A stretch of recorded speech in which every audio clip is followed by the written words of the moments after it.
I'm trying to find where I belong. I asked the Lord what I do wrong. He said you better choose what side you on. What side you on? What side you on, man? What side you on? Welcome to the End Result. I am Pastor Lynn Rollins with my husband, Pastor Kevin Rollins, and thank you for joining us again for another wonderful, exciting interview. Today, I have the extreme honor to sit down with Leslie S. Franklin, Shaka. Yeah, Shaka Franklin Shaka Foundation. Franklin Foundation for Youth, amen? Yes, ma'am. And I'd like you to just take a moment. Your extensive bio, we don't have enough time. We would have to do probably 5 or 6 interviews to pull out of this man everything that he's contributed to the city, the nation, and our communities. And we have the wonderful opportunity to sit down with you today. Thank you for joining us, Mr. Franklin. His beautiful wife, Mary Ann, is here, but we're praying for her voice. She lost her voice, and so we're here in his beautiful home. So would you please just take the time to introduce yourself and welcome again. Well, thank you very much. It's a pleasure, and it's a great opportunity always to talk a little bit about what we do and let people know that we're still around, still alive. I think most people know that know us well, that we do an annual luncheon, which is the May 8th here in Denver. And through that luncheon, we are able to raise money, and we're able to help a lot of children, a lot of families, but we're also able to create college funds. So my wife is she's the heart and soul of the organization. She does the heavy lifting. She's working every day until the evenings because there's no staff. We can't afford staff, and when you have to pay staff, that means that's money that won't go to some child. Yes. So we're excited to be a part of this expression to the community, and thank you so much for giving us an opportunity to tell a little bit about our story. Okay, thank you. I just want to touch on a few things that you formerly were the state director in 91-96 of the Colorado Government Job Training Office. You've been on national TV and recognized on radio, NBC special Images Realities with Lou Gossett Jr. I mean, like I say, there's so much that I can't touch on it all. But my first question would be, out of all of your career highlights, what has been your moment of fulfilling Les Franklin's purpose? Well, I think the thing that I'm most excited about in my life is that I always wanted to go to Africa, and I've been blessed to have an opportunity to go 4 or 5 times, and my wife and I went over there with a small delegation. And we had a chance to feed children in a little community called Mahalasburg. And so we bought a lot of food. We spent all the money we had taken out to this school. So going to Africa was to me, it's the homeland. And that was the greatest part. And then having a chance to meet Winnie Mandela and her daughter, Zinzi Mandela. Yes. And Zinzi is who introduced us to her mom. And so that's, and especially since now Winnie's no longer alive. So, things are, it's all about time. And so I would encourage everybody to do the things that you dream about doing, save hard and go do that. But beyond that, it's the things that we've had to do to talk about the things that are bothering children. And this year, I'm going to really hammer at our luncheon on May 8th about the largest crime that's being committed in this country, and nobody talks about it.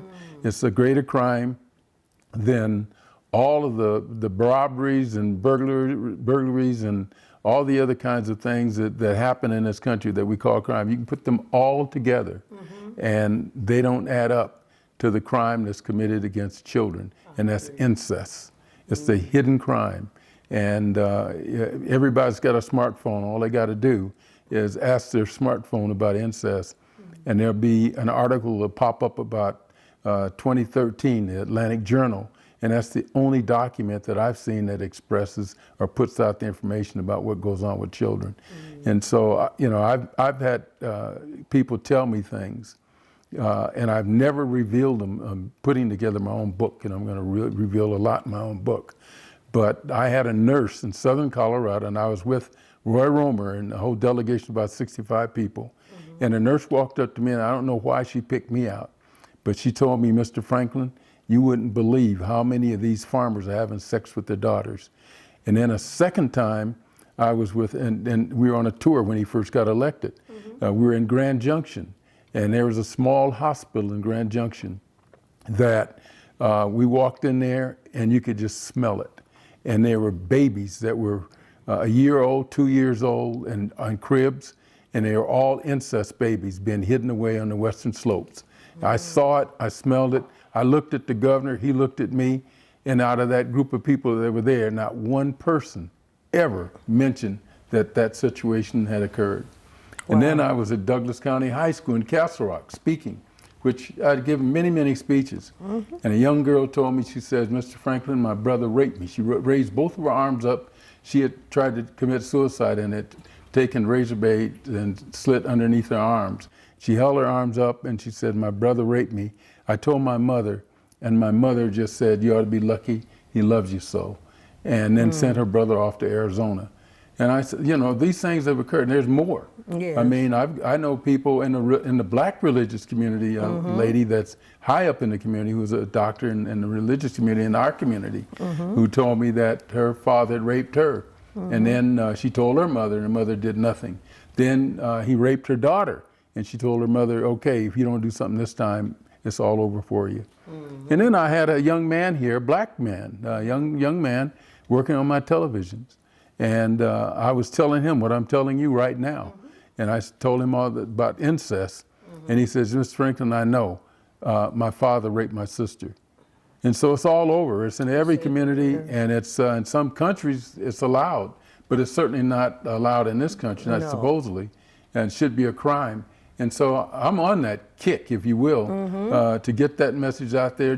If I can do it until my last breath comes to me, we have to stop harming children, because we're in the business of doing suicide prevention. And if family members are raping and doing mean things like that to their own children, we're never going to be able to turn the issue of suicide around, because many of these kids are killing themselves because of what they encounter in their own homes. You know, and let me ask you this: what has been, how many people has your foundation been able to serve, and that you'd like to share? Well, we're probably well over 10,000 now. In 30 years, you know, we're well over that.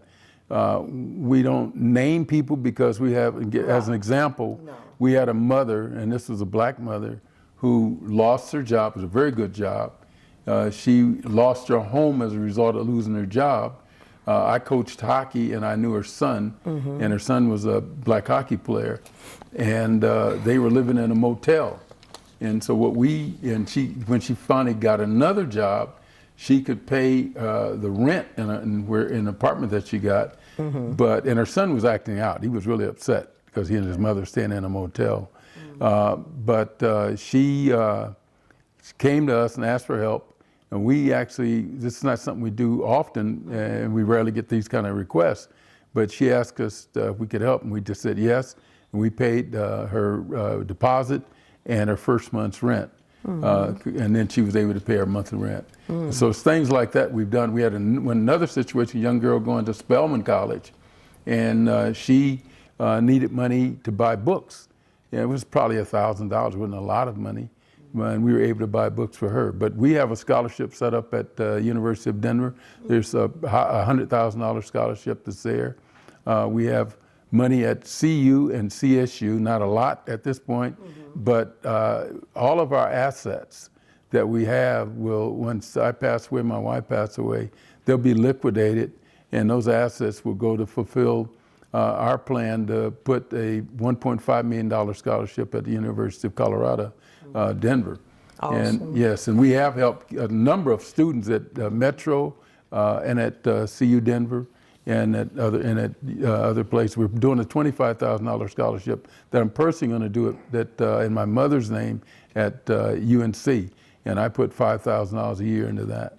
You are such a tremendous, if I may interject, such a tremendous servant. You have the servant's heart.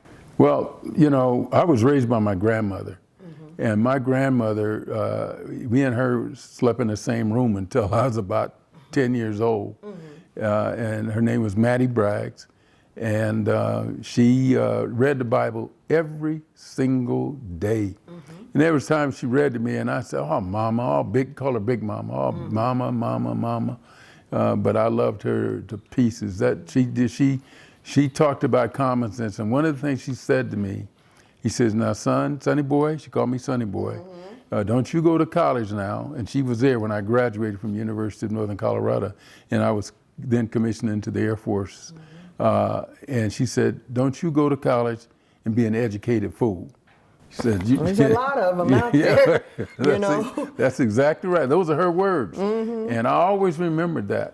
That when I went to college, I wanted to, you know, make her proud and make my mother proud. You know, my mother was a good woman, and she had it tough, you know, and she had me when she was 17. And I told you I'd tell you anything you ask me, and you didn't ask me that. But I'm telling it all in the book. I did things that I'm not proud of as a kid, even as a young college student. I stole my books for a year. And now you're purchasing books. Yeah, well, I'm paying it back. I already made sure I've already paid that back and then some. And then some. And they got in fact, they got a black organization up there that has a building, and I've got a room that's named after me. But that's before I'm in my college's Hall of Fame. And so I'm glad I got there before they found out about the book story, though. But I'm paying it back, and I'm paying it back, you know, 1,000+ fold. Oh, you have. And I'm going to do that and keep doing that because, you know, I did things I wished I hadn't done, you know, and I'm not proud of that. But I want kids to know that I'm fortunate I didn't get caught because I got kicked out of school, you know. But I want young people to know, don't take those risks. No. Don't take those risks. And a lot of these schools now, they've got things set up where it's a lot more difficult to do that. They don't have books just sitting out where you can walk around and pick them up. You got to get them from somebody sitting behind a counter, which is a good thing because we might lose other people. But, you know, kids go to school and they're poor, they don't have the money. I actually had the money. I could have, but I wanted my money to just put gas in my car and go over to see you and party. You know? Let me ask you this, if I may, because I respect your time. Let's shift to your foundation. Why did you start the foundation? Tell us about your sons and what you want to share. We started it, you know, because of Shaka, you know, and that's why it's named Shaka Franklin Foundation. But it was started within the first week. And it was probably nobody, I knew no one would say no when I asked them to be on the board, which I did, and they all said yes. And we were back in right back in my little office now, and talking to the guys, and they all were saying, yeah, we'll do it. And I think I have Dr. Ken Critchlow, who's been on the board from day one, and Odell Berry, who's also on my national board, Mayor Webb, and I'd say ex-Mayor Berry. They're both on my national board, and I don't have all the names and everything in front of me. And at my age now, I don't remember things like I used to. Tremendous support. So how but I started it, you know, I started because of, I didn't know, I learned within a week or two that the suicide rate in Colorado is horrible, and that we lose a kid, more than a child a week now, to suicide. And when I learned that, I was very angry. I said, why isn't this information out to the public? So our first challenge was to inform and educate. That's what we wanted to do. So all of the data that we put together was to inform people and educate them about the problem of suicide in this state. And so that's why we created the foundation. And Shaka was a terrific kid. Both of my kids, because at the time I was single, as a single parent. Within the same week of Shaka dying, another little boy over right off of Monaco. I forget the street, but it said Northeast Denver. He was a 7, 8-year-old kid killed himself. He might have been 9, but he wasn't over 9.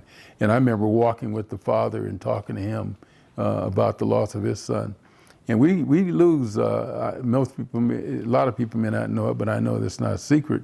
Wilma Webb lost a son to suicide. So how do we help children feel whole, be able to live and live successful lives? How do we do that? Well, I think we need to do more for children. I mean, I look at this political campaign that's going on now, and we're spending, the Americans are spending billions of dollars on people to get elected for an office, two spots that they'll fill. Lots of money. And you see that. And so we need to make a greater investment in our children. Our Parks and Recs people, here I am trying to get an ice rink together in Denver so that Denver kids can be a part of it. The suburban kids got them. They're all over the suburbs. And the guy that worked for me, he's got 2 down there in Monument. And he's looking at doing many other things in Monument. Who are the we? Who are the we? The we are the black people. I get angry about this. So I'm going to try to not be so passionate. No. And I'm going to say things that some people may not like. But I ask people, show me one 10-story building anywhere in America that black people have put together and done. You know, I call our stockbroker for the foundation, and I ask her, I says, who owns all of these buildings? And she told me about these national real estate companies own 1,700 buildings. They own them all over the world. And never invest in the community. And never invest in the community. But black people have to find a way to do our own thing. Yes. You know, we help build this country. We need to get together and build something for ourselves. Exactly. And we haven't done that. And I'm very angry that we got black billionaires. Yes. They don't know they don't understand the concept of coming together and forming corporations, unified corporations. 2 billionaires get together, or guys that have millions of dollars together. I see athletes doing this and that, and they're helping kids in their own way. Many athletes are doing a great job of doing that. And they've learned the concept of creating nonprofits because they're trying to shelter their income. And they hire their family members. You know, I understand that. And I don't blame them. I don't blame them for any of that. And they help a lot of kids in a lot of schools, just like, you know, we do here with the kids. But we don't, if I had the resources, I'd be doing some major things, building buildings that all of our people could come together and have offices. Why spend rent and give it away to communities that can't even stand us? I want you to look in that camera. Yeah, they can't stand and you us. tell them what you need to do the things that are important. We need those people that have the resources, that are the millionaires, the multimillionaires, and the billionaires that are black, to form corporations. If we could come by and make unified organizations and start to control our own communities in total. Not losing things like the gentrification is going on now all over America. Black people are the last to sit back and watch their communities just be destroyed, picked apart, pulled apart. And we have nothing to show our young people that we've done because it's gone. Where's the history and the 5 Points area right here in Denver? I mean, it's leaving us. And who's going to document that? Who's going to say that here's where we had this person or that person, and these people are able to do the kinds of things for the community? Where are the great foundations in our communities that we can go to? You know, I get tired of seeing our organization has to go big, and the people that help us, the people that give us, they're white. You know, the vast majority are white, and it's coming from white institutions. And we're thankful for that, and we appreciate that, but it shouldn't have to be that way. Yes. And if I had a chance to have the kind of resource that we need to have, I would make sure that some of those resources would be directed toward a community that's trying to help itself, build itself. You know, there's so many things that are going on in this country that black people sit back and don't pay attention to. I walked into a meeting right there, 17th in California, before they built the convention center and all the things that we see downtown. There's a room full of about 25 white males, elderly white males. There's one seat that was open. I thought that was a seat for me. I had shown up to me, and I thought I was late. I walked right to the front and sat down into that seat. And it was like E.F. Hutton commercial. They got quiet, no one said anything, and finally, The guy is sitting at the front of the table says, "We, quote, unquote, we think you're in the wrong room." And I said, "How would we know that?" You know, and he knew I was the only black person in the room, and that's how we knew. And so we have to, and then they sent me over to another, said, "We think you belong in your meeting's in the next room." I went in there, and there was a little white girl, a little cute white girl, and one little black guy sitting in there who was an Uncle Tom guy that they brought in from Chicago. And the same guy had sent me to meet with at the Eggshell in Cherry Creek several weeks before. And I got up and walked out. Now, I don't know why they thought I would sit there with these people when the real data was and discussions that was talking about how Denver was going to be changed was over in the room with all the white guys at the big conference table. So, you know, we're out of the loop. We're completely out of the loop. And so we got to stop begging and asking to be a part of someone else's loop, and we got to create our own loop. We got to create our own communities, our own businesses, and we need to go back to the day when we had, like we did in Oklahoma, I think it was Oklahoma, you know, and when where white folks massacred everybody there and killed them and destroyed all that. We need to make sure our young people know about that too. That ain't going to happen now. That's not going to happen now, because I remember going to the Million Man March. And I saw 1 million brothers there, and more than 1 million that were there. And I tell you, I never seen anything like it in my life. And I never seen the kind of the kind of discussions that went on before we went to that march. And those brothers were serious. And I know that there'll never be a way that anyone in this country is going to take something from black people from where we are today, but we need to build something worth losing, because right now I don't know what we have that's worth losing. Thank you. So with that, I thank you for that, because see, people need to hear the truth. People need to be their conscience shaken. I believe in that. I'm a pastor, and I teach the Holy Bible, but I teach it where it's real, because so many people, I think, get caught up in just searching after what their power is or what they want, and forget about how they got there and who supported them. And I'm glad that you're making a strong statement. As a black people, we can't continue to say, "Well, ain't nobody ever helped me."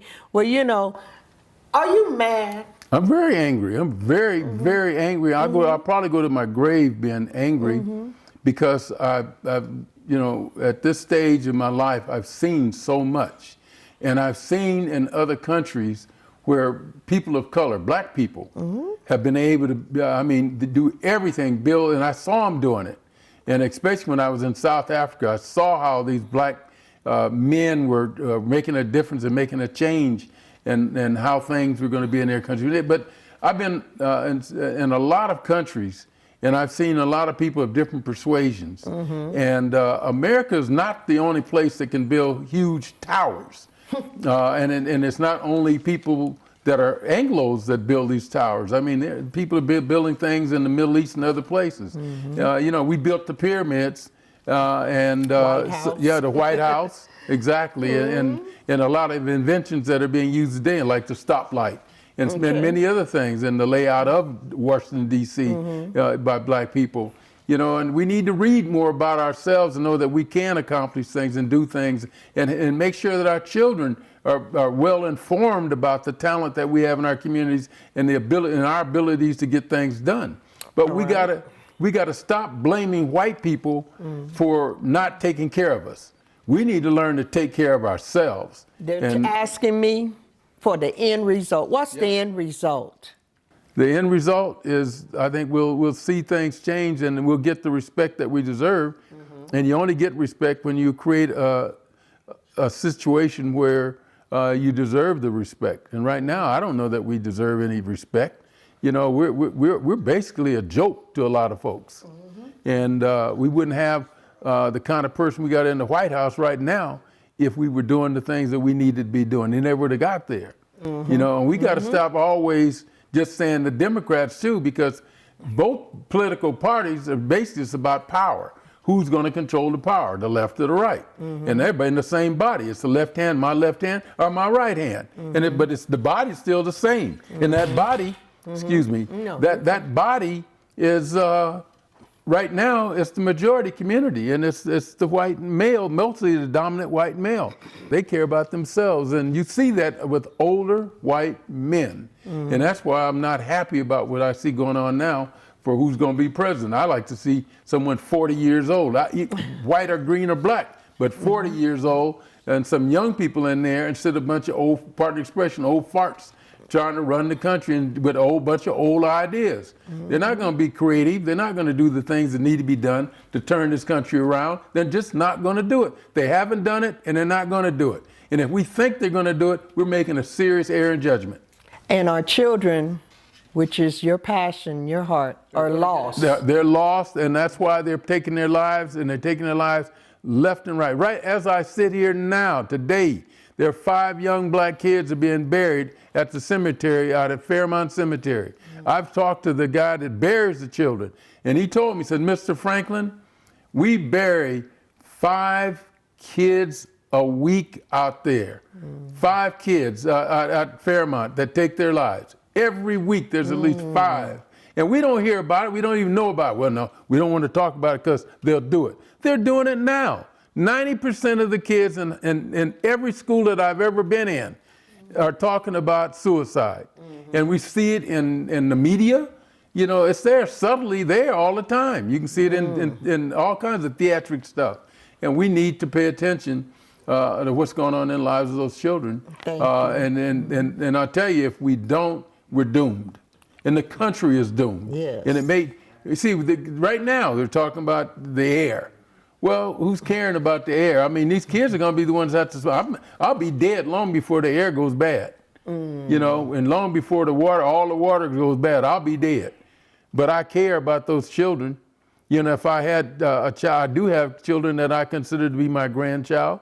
And you know, the irony of what I'm saying to you, and I'm not anti anything, because we help all kinds of kids from all kinds of backgrounds, Latino, Anglo, Asian, whoever comes to us need help, we're there for them. And that's how I live my life. I'm not going to live my life as a bigot, but I try to live my life as a way of trying to, you know, make a difference in the lives of all children, and all children are really up against it. One of the #1 things that creates kids taking their lives is divorce.